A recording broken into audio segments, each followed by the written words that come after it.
Pretty weird. T3 Media. Through the media. Welcome to Talking Through the Media, your home for entertainment news and reviews by fans for fans. I want you guys to remember to hit that like and subscribe button. You can also support the channel by becoming a member and being a sponsor on our Patreon for exclusives that we share throughout the week. And send us your thoughts because, you know, we always want to hear them. I am Chris Fagan, the host with the most.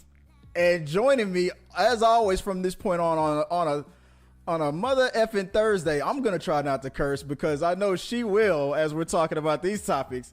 The one and only Tiffany Castleberry. I like how we talk about not cussing, and then that's what you do. It started that way. I said mother effing. I know, but you got it in my head now. I can't promise that it's not going to happen. Okay, censors. The censor board is prepared, and the FCC is ready to shut us down.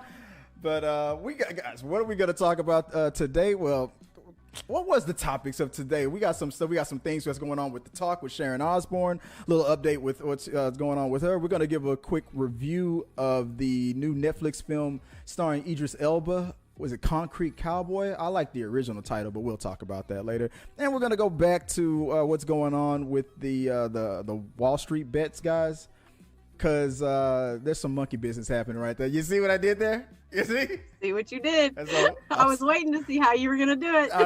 That's so funny. Like I said, guys, we got 3 topics that we're going to go through, and hopefully I won't embarrass myself like I did last time and stumble over my words. I got my glasses on this time. I'm gonna read these things, and hopefully Tiffany won't make fun of my awkwardness the whole time I'm doing it. All right. No promises. Let's go. Let's get started on the first topic of the day. I usually say the week, but hey, we might be transitioning to a daily thing. Let's just see how it goes. This is a trial period right here. You know, I'm a likable person. I figure that should help you. Exactly. So I mean, when I said trial, I meant I'm the one that's on the chopping block actually. So I mean, I'm getting pushed to the background as Tiffany, Amy, Amanda, and everybody's gonna start taking over the show. A little less this and a little more, that. Yeah. Exactly.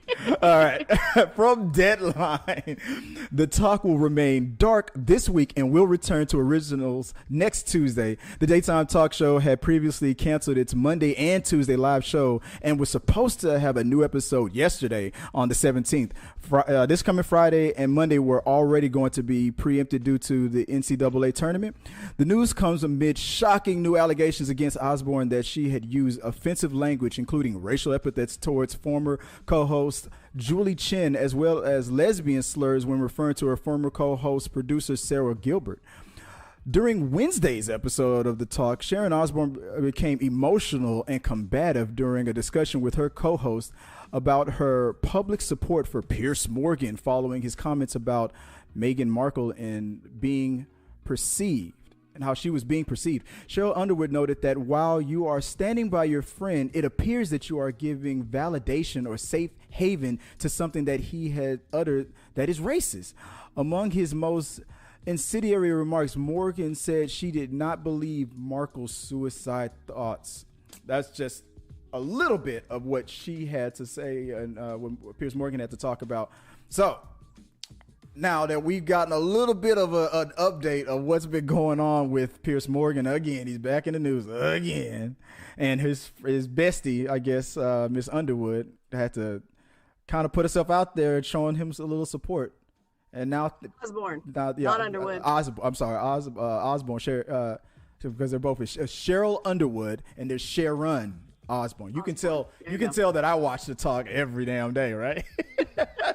But you were about to, but before we got started live, you was sharing a little bit of your thoughts of, is this her being thrown under the bus? Well, I mean, I just don't understand how she was blindsided. Piers was all over the media, right? News, entertainment, all over social media. I mean, he was everywhere. Everybody knew or was hearing about what he had said. Right. You and I had a conversation about this last week. So I don't understand how she would have been blindsided unless she just wasn't told beforehand that was going to be a question. But it's not like she didn't know what was going on. Exactly. And that was what a lot of people, I was watching some clips from, what's his name? The radio host for the Breakfast Club. It's called Charlemagne, calls himself Charlemagne the God. The Breakfast Club. Shout out to the Breakfast Club. Okay.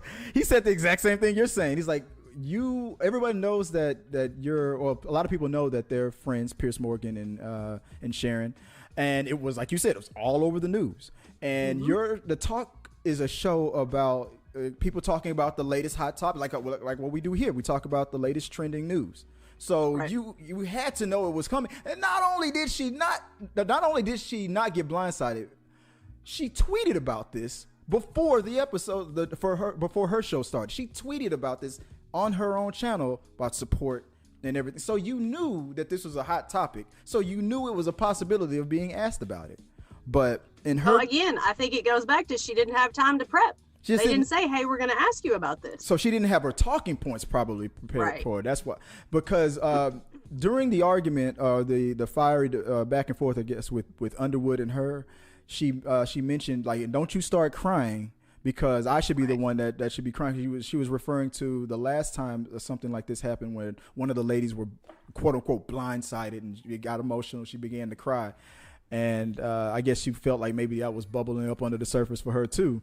Because she felt like she was being thrown under the bus. So the lady said that they made a pact that no one would ever come out with a hard-hitting question like that without the other person being prepared. And that's where Sharon is saying that she got blindsided. She's like, okay, this is a hot topic, but no one said that we were going to bring this up at the top of the show or something like that. I'm like, okay, well. But is it really hard-hitting? If she's already made comments, if she's friends with him, she's already got her opinion. Right. The only real reality is that her opinion isn't PC'd. Right. She didn't have time to make it appropriate. Right. So shooting off the cuff is apparently not her thing to do. Which, I get it. Hey, I can get in trouble for that stuff too. You bring something up and I'm liable to just all over the place. But like you and I were talking about, like, that's not even, for me. I call that the Kim Kardashian setup for me. There we go. So, all right, and we're back. 3, 2, 1. Because you and I had this conversation, and for me, my focus for Piers Morgan is whether you believe her or not. The last thing you want to do with somebody that is talking about suicide is negate them, right? Because if they go and do it, you are going to be the evil villain and you are going to have so much guilt. So I would say err on the side of safety. And if you believe her, don't believe her, support the situation, try to get them help. Say, that way, you did what you were supposed to do. And if they don't do it and it was a cry for help, then that's what it was. But if they do it, then your backside's not on the line when it comes down to it.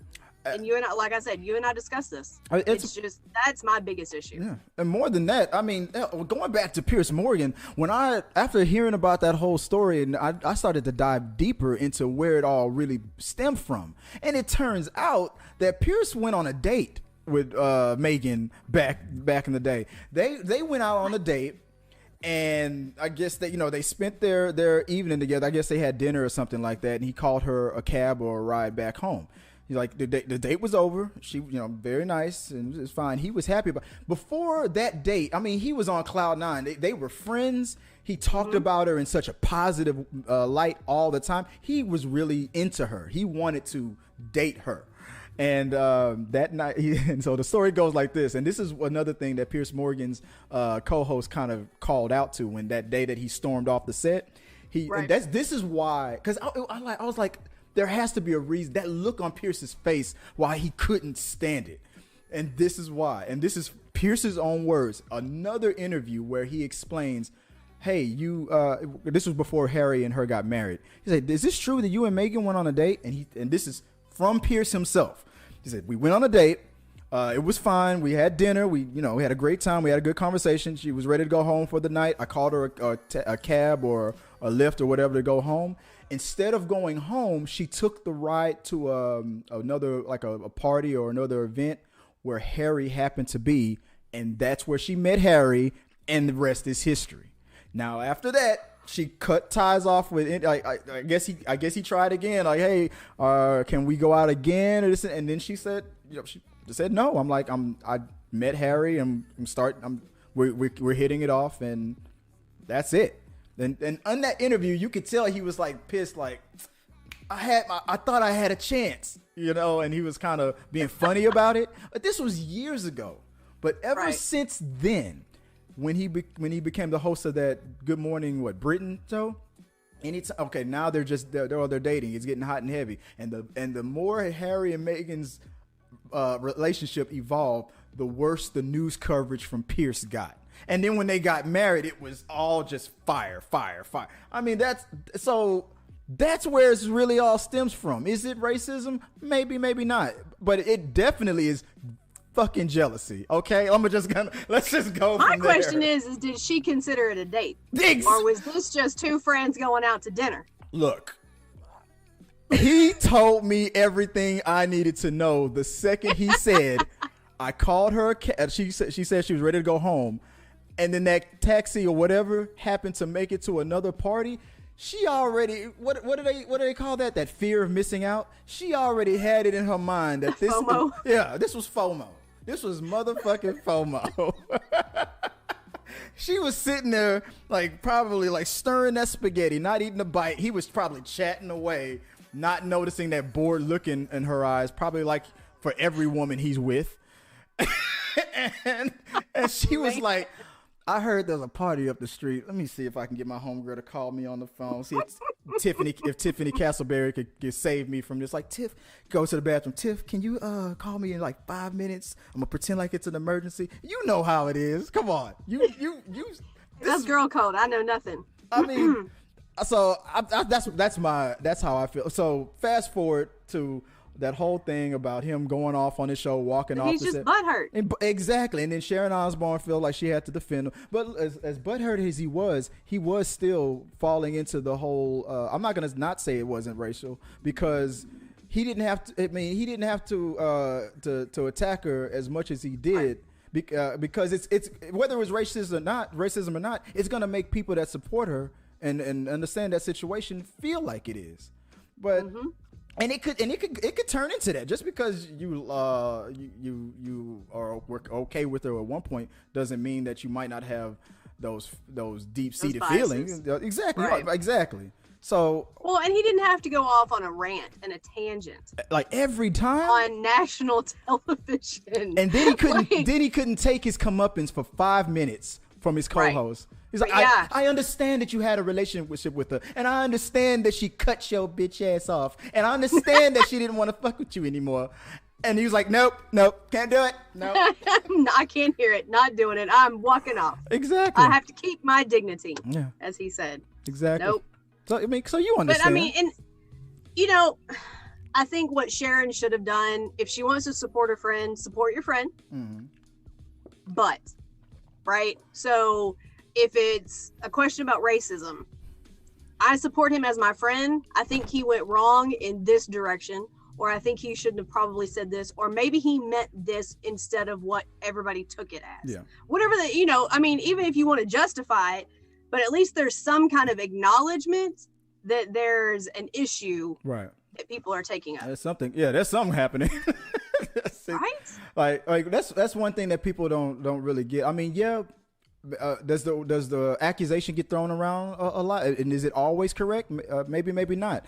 But what's really going on is that person's feelings. Like, if you felt like something was sexist and I didn't, does that mean that you instantly have to go, oh well, I didn't see it that way, Chris? I guess it's not sexist. But if a guy came up to you, slapped you, like a person, total stranger, slapped you on the behind and tried to get inappropriate with you, and I just diminish it and just go, come on, he was just playing. Like, it's a freaking stranger. Like, he doesn't have the right to do that stuff to you. So it doesn't matter whether or not I agree with you.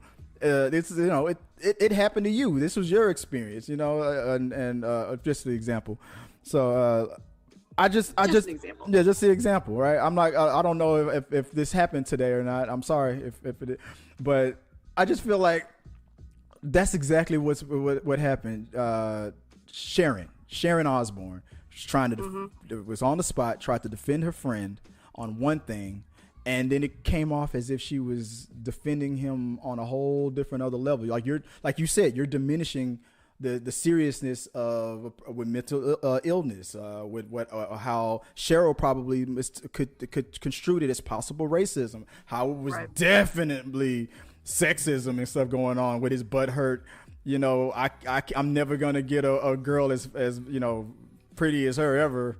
Kind of, I'm telling you, I can go on a whole thing about what's probably going on in that dude's head. There is a shrine. I think we talked about this last week. There is a fucking shrine of her. You think so? Of Meghan Markle. I think that it's just chalked up to he's butthurt and dealing with it in a very inappropriate way, especially for a man of his mature age. This dude has a Dexter-style kill room in his basement. He's like, you gotta bring up my favorite person. This dude, I'm telling you, he knew he was never gonna get to use that damn basement when Meghan got engaged to Harry. He's like, nope, that's it. I gotta take all my equipment back to Home Depot. This is ridiculous. I almost had her. I'm like, she was gonna be a victim. I'm telling you, man. Oh my God. Look. You just had to run off on that. If she is into British boys, and that was his only way in, like, oh, she's got a thing for the accent, that's great. And then like 30 minutes later, she meets the prince. Like, I'm sorry, dude, take the L. You lost. You got trumped right there. Like just one. Exactly. Probably more than like five steps up. If you went on a date with a dude that you were okay, like semi okay with, and you're like he's maybe let's see how it goes, and then I call you on the phone and I'm like, girl, there's a party like about 30 minutes from where you are right now, and what's his name from the what's his name, Malcolm from the Young and the Restless, what's his name Shamar Moore. And Shamar Moore is hosting. The fact that you know his character from Young and the Restless. That's the only reference I ever got back in the day growing up. You little ain't Shamar Moore from the Young and the Malcolm from the Young. Okay, but that's the scenario. What would you do? Like, hey, you're on a date with a guy, a dude that you okay, kind of semi. Okay, let's see where it kind of goes. And then Shamar Moore just asked for you at this other party down the street. What you gonna do? I'm gone. Exactly. Exactly. Like, I'm gone. I'm sorry. Chris, you're on a date. Not sorry. Chris, you're on a date with this very attractive, very nice young lady, but Halle Berry just asked about you at this party now. Yeah, I've gotta go. Here's a few bucks. Pay for the meal. I'll see you later. I done threw my whole wallet down. I'm fucking gone. I know we landed on that one for a long time. Guys, let us know what you guys think about this whole thing with Sharon Osbourne defending her friend. I mean, is it just a friend being a friend? That's great. Or did she really just, write a check that her butt is probably not going to be able to cash? Because now the accusations and stuff are now all open. Like, a lot of stuff is now coming out about Sheryl now. Now a lot of people are coming out. She said that. She was like, oh, it's a pile on now. Now it's everybody's a pile on. Coming out of the woodwork. Well, they're not. I mean, yeah. I mean, there's co-hosts that you work with. Yeah. Now, from my understanding, Sara Gilbert's not the one that came out and said anything, but people have said it about what she said about Sara Gilbert. And other people from Sharon's past who may have had a bad conversation or experience with her now they when that stuff starts snowballing, then people have the courage to be like, oh, she said something prejudiced to me, or she said something she hurt my feelings on this thing. It's gonna if there's skeletons in your closet, like I always say on the show, prepare yourself. Oh, for sure, without a doubt. Like, did you hear some of the names that she used for Sara Gilbert and Julie Chen? Yeah, I read about that stuff. I'm like, oh, it was fun while it lasted there. Thank you for being a friend. Oh, yeah. Somebody should see, like the wonton comments for Julie Chen. Julie Chen is a beautiful woman. I mean, I don't care that she's Asian. It makes no difference to me. I think she's absolutely beautiful. Holly Robinson Pete, I think, is also beautiful. Don't really care that she's black. Doesn't bother me. But are we about to have the are we about to have the conversation about all the other women that you're attracted to again? We're not having that conversation. All right. I'm simply stating that they're both absolutely beautiful women, right? Like, what I want to know what the encounter was between Sharon and Holly that made her say that she was ghetto and that they needed to find another funny black woman to be on the episode. And I'm like, so to me, she sold herself out when she said, you need to find another funny black woman. Yeah. Well, why she got to be black? Why are we focused on that? Why can't it just be, we need to find another funny woman because this one we don't mesh well. Yeah. Yeah. And I would have been like, I know you're not calling me ghetto. Didn't your husband bite the head off of a damn dove? Did you ever see even one episode of their series their reality show that they had? I'm proud to say How much money in the world you have? There are some people you will never be able to hand class to. I can't. I've seen highlights of certain things when certain topics, like when the Roseanne Barr thing happened, and because what's her name who plays Darlene is on that show. Stuff I've seen little tidbits here. Sara Gilbert. But I'm not gonna break an appointment to catch up to the talk. If I want to have the talk, I'm gonna have it right here on the show with you. But guys, let us know what you guys think about all that. I know we ran long on that one, but me and Tiff, we get fired up. There's a lot of facets. There's a lot of different avenues we could go down. I'm just saying. Piers Morgan, you better calm your ass down. Like she said, no. Stop calling dinner with a friend a date, man. She got 2 babies by this dude now. It's over. Right? Yeah. You're done. You're out. You're done, son. All right. Tell us what you put in the box below, guys. Let us know what you guys think about it, and we'll talk about it some more on We Got Your Mail. Now, on to trending topic number 2. I'm gonna ask you on the other side of this read real quick about what you guys think about the upcoming Concrete Cowboy. Here we go. So this is from trailers on Fandango. Concrete Cowboy is a 2020 American Western drama film directed by Rick Staub from a screenplay by Staub and Dan Walser, based upon a novel Ghetto Cowboy by Greg Neary, which is a fictionalization of the Fletcher Street Urban Riding Club and urban African-American horse riding culture in Philadelphia, Pennsylvania. Oh, Philadelphia, Pennsylvania. This film is about a 15-year-old boy from Detroit who is sent to live with his estranged father in Philadelphia and learns about the local urban cowboys. The film stars Idris Elba, Khalid McLaughlin, if I'm saying that right, among others, and also Method Man, which I was like, what? Concrete Cowboy had its world premiere in the Toronto International Film Festival on September 13th last year in 2020, and is scheduled to be released on Netflix on the 2nd of April. On review, on Rotten Tomatoes, the film holds an approval rating of 76% based on 42 reviews that have already been submitted, with an average of 6.24 out of 10.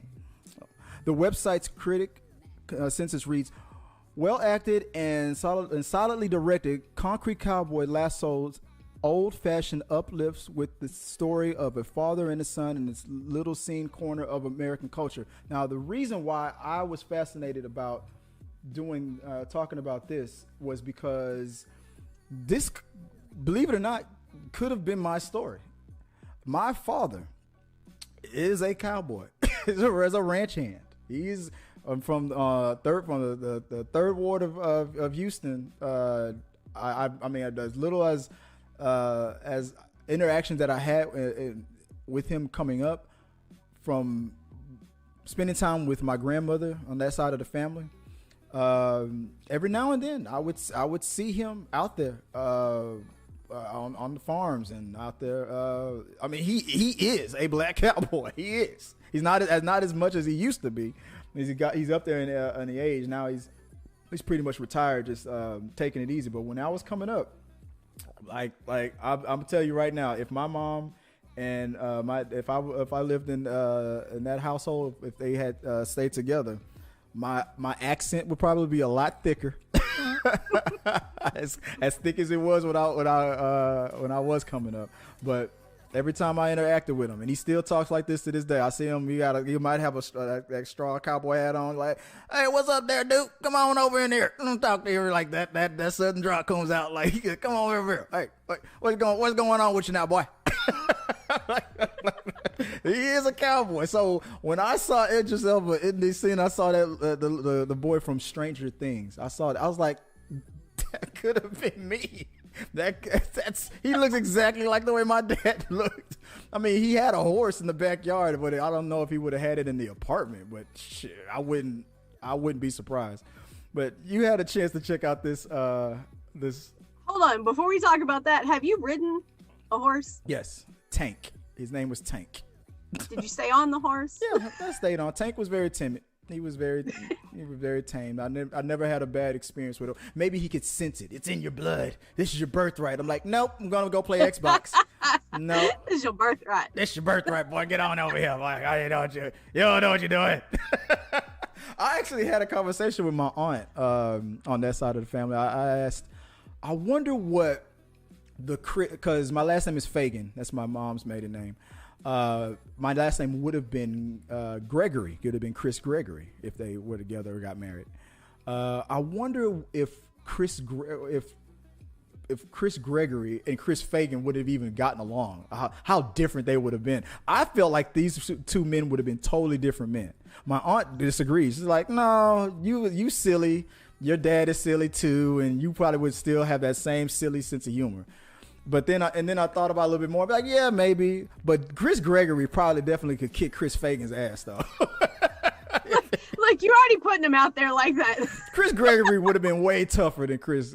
Chris Fagan ain't a punk, but Chris Gregory would have been an ass kicking fool probably. Gosh. If I would have been raised by my dad, I'd be like, look, watch the trailer. You would have seen exactly how I would have been brought up. That was spooky. I watched the trailer. It's good. Like, I'm excited to see something different, like really, really different from Idris. Like, yeah. You know, the women kind of like him. So yeah, all right. I mean, you know, he looked good. He's, you know. That was the only thing you took from the trailer. He looked good. Oh, I mean, there was other things, yeah. The story, the premise. No, it looked good. It looked interesting. I appreciated the note where they said the story you've never heard, like, and it's based on real life. That always intrigues me because I like getting to know different aspects of our country and the world that a lot of people don't know.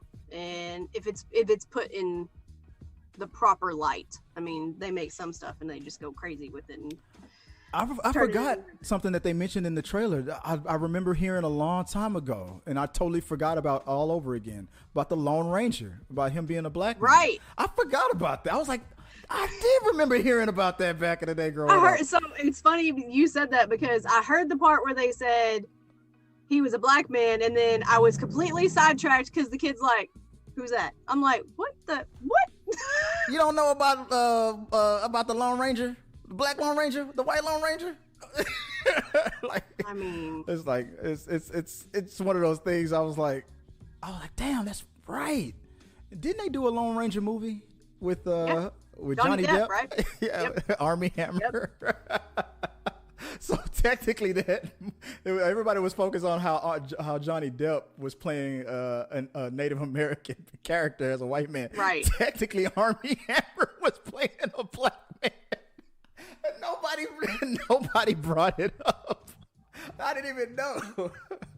It was like Martin Luther King played by Tom Hanks. Sounds right. Guys, let us know what you guys think about that trailer. Is it interesting? Do you think you guys are gonna go check it out when it comes out on Netflix? I'm gonna see if I can get an advanced screener of it and see if I can review it early for you guys. So I'll go check it out. It'll be good. Or if since it's starring Tiffany's, boyfriend. Maybe I'll just send a screener to her and let her review it. I don't think his wife would appreciate that. I respect his marriage. I say what I said. I say what I said. All right, let me move on to the last topic, and the last topic of the day comes from CNN Business. The Wall Street bets community is moving beyond GameStop and AMC, but its latest investment target isn't a stock, Bitcoin, or even NFTs. It's gorillas. That's not monkey business. Okay, so my joke did make sense. Okay, members of the Reddit group who gained national attention for their role in pumping up the January trading frenzy of GameStop, AMC, and the meme stock rallied over the weekend to use their earnings to my phone just rang. Symbiotically adopt gorillas through donations to the Diane Fossey Gorilla Fund. Why gorillas? It's a bit of an inside joke. Wall Street Bets members refer to themselves and others on the page as apes, as part of the group's internal lingo. The organization's CEO, Tara Stoinski, if I'm saying that correctly, also posted a video to the Wall Street Bets thanking the Redditors who were helping to fuel the donations. She went on to say, "Hi, Wall Street Bets.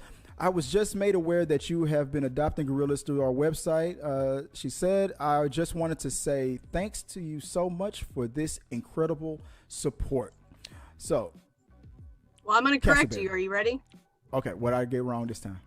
All right, so gorillas are not monkeys. They're not. No, they are a type of ape. There's 5 types of apes, they are de-evolved humans. They're one of the types of apes, which goes into the story though, because so Wall Street Bets, the people that are on there and part of it for whatever reason, and I don't know the backstory on this, but they gave themselves the name apes. Yeah, they call each other apes. I just read that, and so but not the backstory, and so that is why they chose to go after gorillas. Is the understanding, but. I love gorillas. I'm sure I've told you this at some point in our friendship, but my number one bucket list is to be cradled by a silverback gorilla. Yes, I know that everybody thinks I am now crazy. Well, in my household growing up, that's what we would refer to as white people stuff. That's white people stuff right there. We ain't gonna do that. Anyway, no, because they're that's like skydiving. That's like skydiving. Hey, I ain't gonna do that. There are black people that go skydiving. I'm gonna need you to stop. But anyway, 0.003%. They're absolutely massive. Yeah.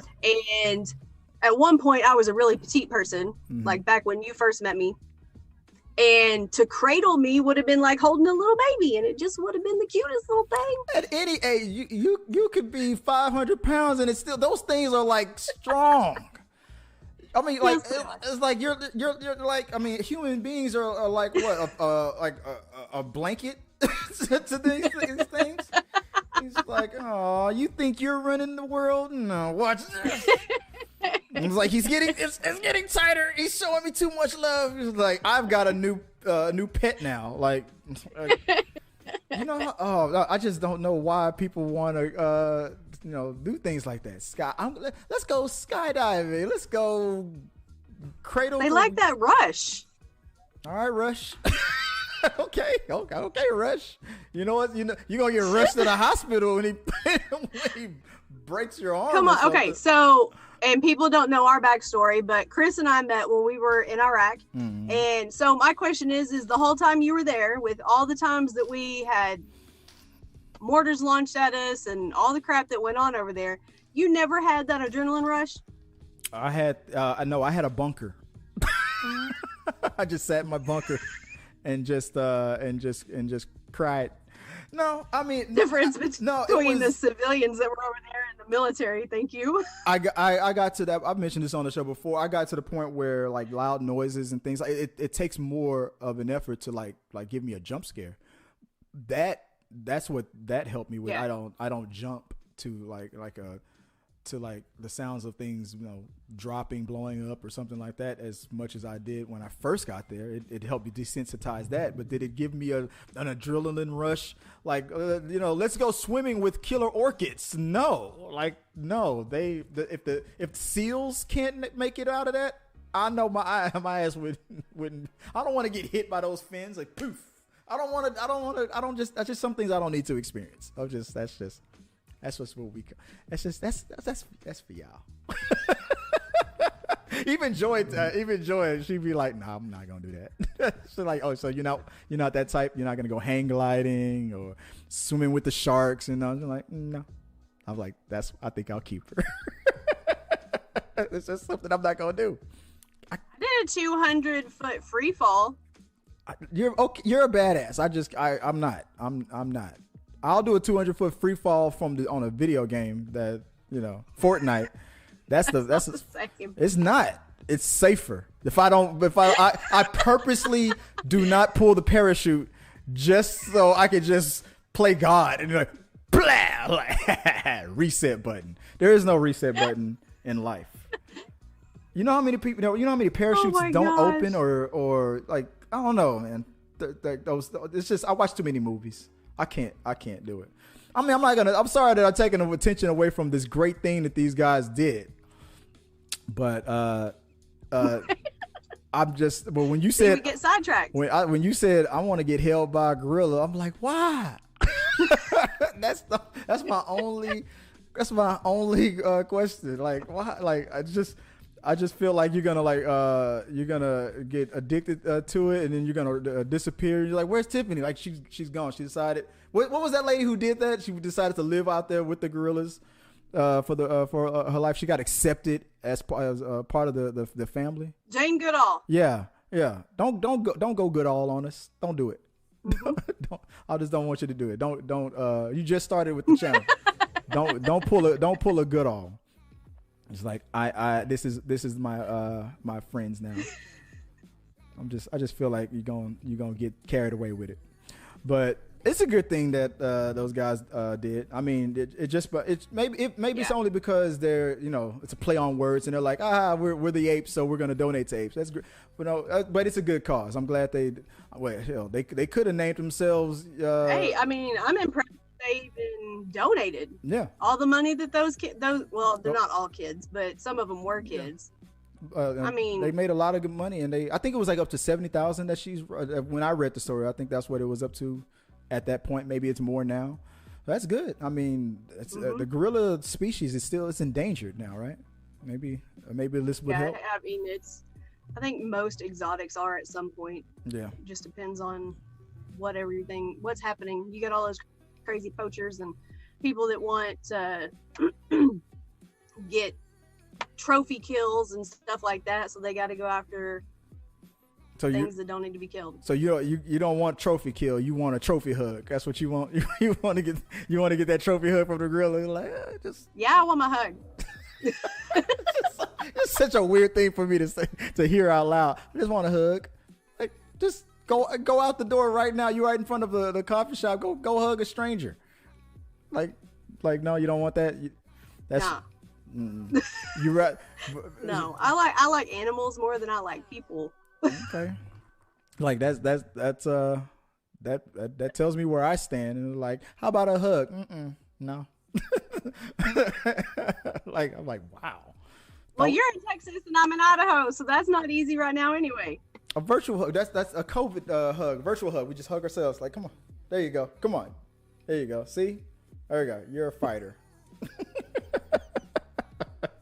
There we go. I got my virtual hug, guys. So that's the. We got one more thing before we go. I wanted to talk about real quick. The Tiffany's. I called it Tiffany's Lost Filter. I posted that up on the channel, and it got moments. It got some response. So, guys, Tiffany on the community tab, we had Tiffany ask the question. She went, "When you're in a road rage mood, what song are you listening to?" We got a couple of responses out of it. Drew Cliff says, I have to listen to relaxing music. I have road rage already that stems from PTSD, and I have been in therapy for it for about the last 7 years. So I play a lot of slow R&B and old school love songs and slow rock when he says that, that's what he plays when he's driving. I feel that. Was it Tool Opiate or Undertow music albums, or was it Sectacore? Was what he had to say. Me, when I'm in a road rage mood or something like that, Bone Thugs and Harmony. I can go, that music goes either way. It could be soft and cool, or it could be Mo Murder. Just depends on who sideswipe me. I could be all like, it's the first of the month. Then all of a sudden somebody cuts me off like, Mo Murder, come. Forgive me, Mr. Ouija. You know, then I get into this. That's. What about you? What's your musical choice? It was always, you could tell my mood if I was blaring Eminem. If I was blaring Eminem talking about killing people, then, somebody's done pissed Tiffany off. Stay away. She puts the keys in the ignition. This looks like a job for me, everybody. And then somebody cuts you off. I'm gonna kill you. You're gonna run from me.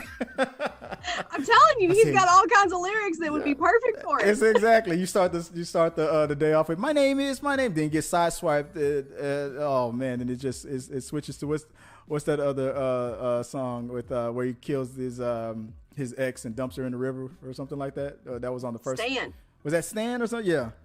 Oh yeah. Oh yeah. Dear Slim, you sideswipe me on the road, and I'm gonna follow you. And that's you just narrating the whole time as you're chasing the dude down the street.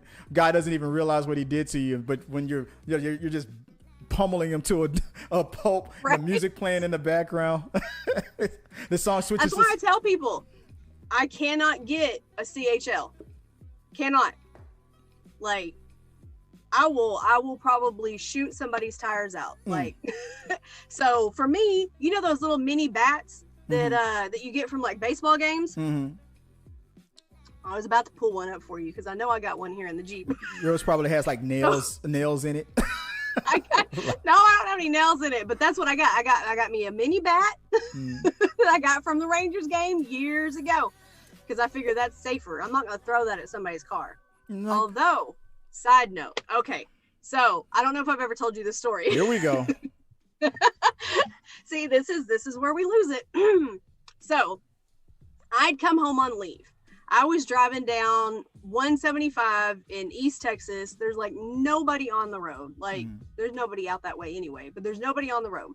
I'm on cruise control in the slow lane because nobody's around. Why do I need to be in the fast lane? This Corvette comes flying out of nowhere. And I'm like, cool, taking advantage of an open road. Okay, seeing what the Corvette can do. Mm-hmm. Then he pulls over in front of me and he hits his brakes. Nah. So I get back into the fast lane. I hit cruise. I chill. I go past him. I wait until I'm probably 2 car lengths in front of him. And then I get back over. I'm not trying to slow him down. I'm not being a jerk at this point. He does it again. Look, y'all, I'm not known as the most patient person in the world. And that was kind of my limit. I wasn't going to give him that third chance. So I pulled up next to him and I rolled down my window with my little mini bat in my hand and I was swinging it and I was screaming. He found out how fast that Corvette went. I didn't see him again. Oh. Was it like a younger guy who like a kid or something like that? Didn't know what he was No. Was that, probably around my age. Probably at that point, I don't know. His midlife crisis, 20s, early 30s. His midlife crisis or something was starting up. I was just like, maybe he's trying to get your attention. He was like, "Hey, I drive a Corvette." Yeah. So then you pull up next to somebody and you wave or you smile, but you don't pull in front of them and then hit your brakes to slow them down. That doesn't make people happy. That's the equivalent. Ooh, I wonder if he's cute. That's the equivalent of pulling like the hair. It's our moves. That's why guys still do the car horn honk. Like, bah, bah. Oh, she don't like me. Oh man, forget it. Crap. It still works. Those are classic moves. I don't know. I mean, he was trying. In kindergarten, had a guy pulled my hair, that'd be one thing. But now, if a guy walks up and just randomly pulls my hair because he thinks I'm cute, it's not gonna be friendly. Like, he's not gonna make it. Somebody call him an ambulance. Hit the brake in front of your. There's a time and place for pulling hair, and that's not it. All right. See, that trumps my joke that I was about to go to. I can't top that. So that'll do it for this. Knew I was gonna get you on that one. This episode of Talking Through the Media. That's the show, guys. So I'm gonna get through this script real quick before Tiffany just, have you ever seen a black guy blush? You're about to. That's the show, guys. Thanks for watching. Don't forget to support the channel by becoming a subscriber. Maybe you might want to become get exclusives and consider becoming a member, or join us on Patreon, or maybe you want to get a shout out. So send your questions in, and we like to read them out on our We Got Your Mail segment of the show. So send those in. You can go add us at T3 Medias on social media, or t3medias.com/contact. Either way, I get them. And we shout you out on our Q&A segment. That's usually on the weekend. So look out for that. Amy and I did another one, and we're going to post those on Saturday. And then We Got Your Vote on Sunday. So that's the show, guys. Again, I'm your host. I'm Chris Fagan. You can reach out to me at Chris Fagan 1980 on Twitter or Instagram. Tiff, if they want to reach out to you, where can they find you? I know the lower third is right below you, right under there, but what does that say real quick for the people? The easiest is probably Instagram, official Tiffany Castleberry, but I'm all over the place. So if they look hard enough, I'm sure they can find me. Swinging that bat, you turn it down, you damn kids. BTS kids, you don't know what music is. K-pop. I tell people I'm going to end up being Clint Eastwood from Gran Torino sitting on my porch. Get off the grass! Get off the grass! God damn it! I can and I can't. I don't know. I can't see. Claire Eastwood? No, don't do it. Don't do it. Claire East, God damn it. But thank you guys for joining us on another episode of Talking Through the Media. Talking Through the Media is brought to you in front of a live studio audience of thirsty fans of Idris Elba. So calm yourself, and we'll see you guys next time. If you like what you saw, make sure to subscribe to the channel, and please drop a like on this video. It really does help us. Also, don't forget you can turn on notifications so you don't miss a single review, react, why is that trending, or We Got Your Mail.